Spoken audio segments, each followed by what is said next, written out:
Mahomes, by the way, third all-time in playoff wins already with 14.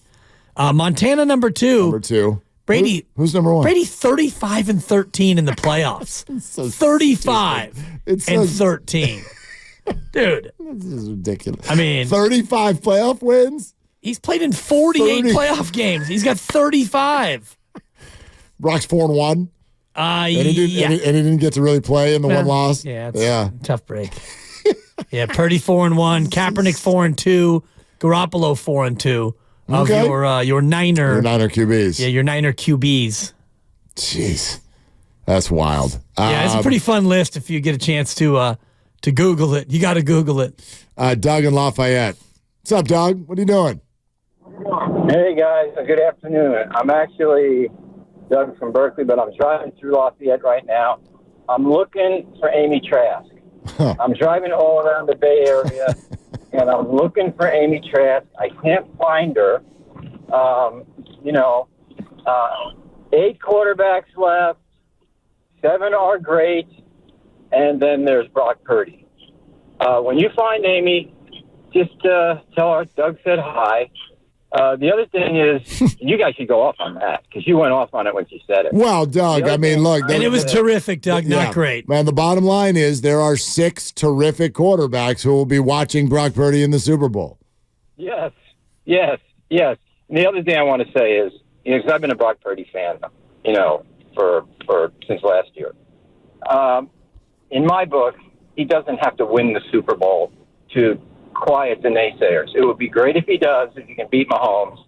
But the kid, he's not a system quarterback. When the team needed him to make plays, when everybody was covered, when they needed him to go out of the system and make plays, he delivered. Yep.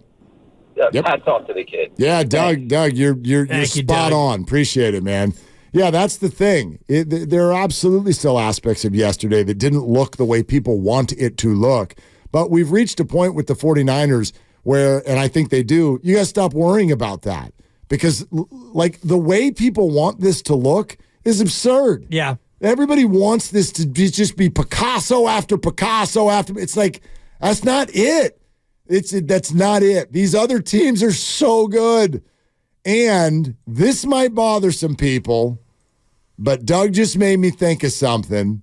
And I know you agree with me, Dibs, so I'm not going to let you disagree with me. Oh, yes. But this is maybe not what y'all want to hear, but it's true. If they had lost to the Packers, it was going to be an embarrassing disaster. If they had lost to the Lions, I don't know about embarrassing disaster, but certainly if they had lost by 3 touchdowns. Major disappointment. Major disappointment. Speaking of Brock specifically, yep, we've now reached a point where the idea of embarrassment or failure or egg on face in any way, shape, or form, no longer possible this year. No longer possible this year. I know they're a 1-point favorite. Right. I know that a bunch of you are out there in the streets still chanting Super Bowl or bust. But the bottom line is a 23-year-old, 26-game starter for a year and a half got back to the spot where he was knocked out, succeeded, and is now headed for the final dance going head-to-head with a guy who may well end up being the greatest of all time. So I'm not talking about moral victories or any stupid stuff like that. I know where you're going. But he has arrived at a spot that is, as far as the narrative goes, very acceptable. This is even if he has a performance like he did against Baltimore. Correct. Even a 4-pick performance and they lose by 2 touchdowns. That's a little hot. It is hot. Well, he's done it before. He's done it before. One time. 4 picks. I mean, I still think you're right. You never want to do that in a Super Bowl. My point is if he goes out and he loses and it's not a perfect performance, it's like, I don't. That's football. Yeah, and I said this before about Super Bowl or else. It's just get to the Super Bowl. And now you're going up against maybe the greatest of all time. History will decide that when he's done playing, and you're a 1-point favorite. This game is a coin toss in Las Vegas in 13 days. So if you lose in any fashion, I don't think you're going to look at Brock and think, well, we got a quarterback problem, or see, this is why you don't have to extend him in a year. And he's the dude. He led you back from 17 down yesterday in the biggest game of his life and the biggest game that the franchise has faced in a long, long time, and the biggest deficit ever overcome at halftime. And he did that. And I'm just watching the second down and 11 play where he pumps, he pulls it down, and he runs 21 yards. He skitters through the line of scrimmage, and he switches the ball to his left hand. He crashes into Debo at the 8, and he finally spills down at the 5. Right. It's like, forget what he is in terms of system this or terrific that or whatever. This dude is an absolute stone-cold competitor, and he doesn't slide, and he makes whatever play he feels he has to make to try to win a football game.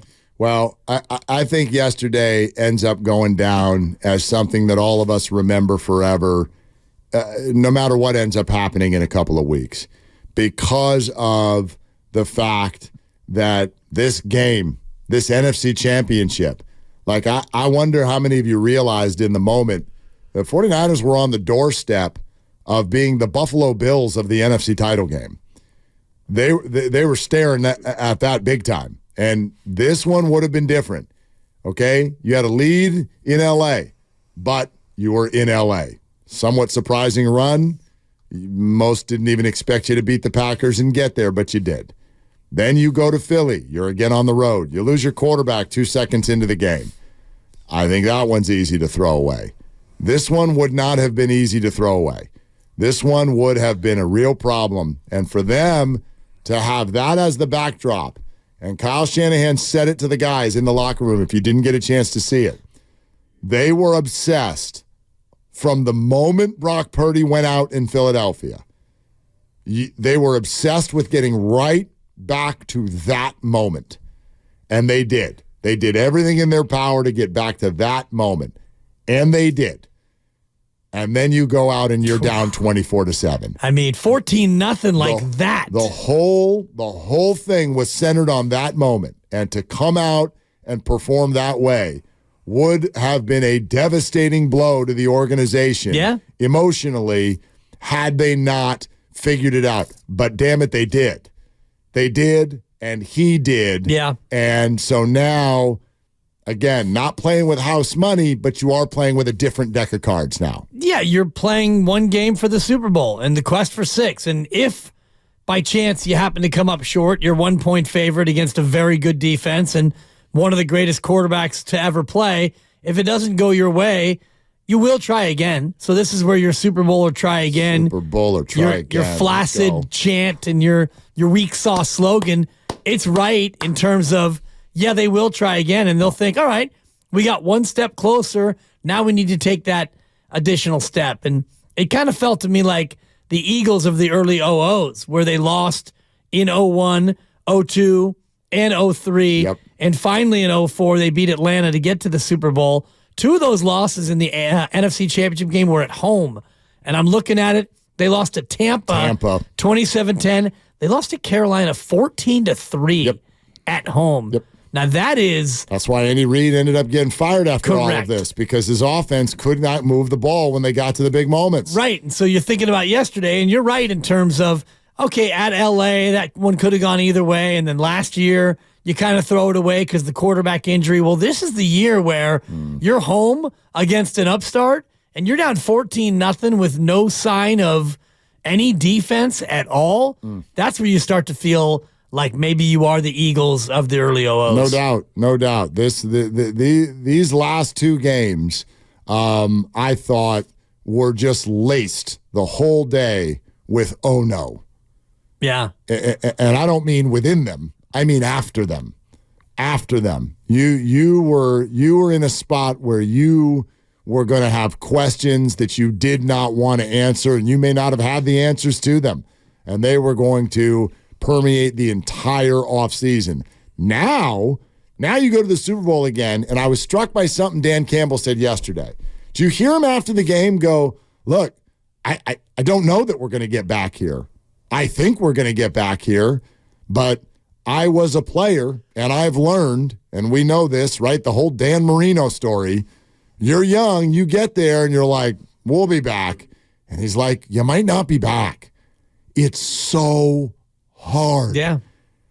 And while he's sitting there saying that, I'm going, well, Niners are flirting with it every damn year.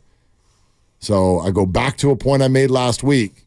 You acknowledge Kyle Shanahan and the entire organization for, at minimum, being here almost every year, 4 times in 5 years.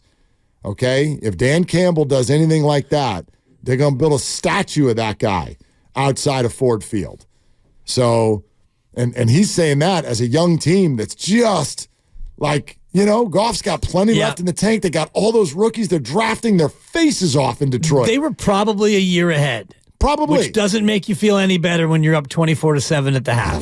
Lots got to go right to get to these moments, man. Yeah. And the Niners do it almost every year. I talked to Lo Neal about this a lot when we were doing Jolo and Dibs together, because in '99, which was about his 7th year, they go to the Super Bowl with Tennessee, 1 yard short of beating the Rams, and he never made it back to the Super Bowl. Right. They had unbelievable teams in San Diego, and they were good in Baltimore, and he had so many cracks in the playoffs, but they never got back to it. To your point about, hey, it's not so easy to get back year after year, yet this Kyle Shanahan cat seems to do it pretty often.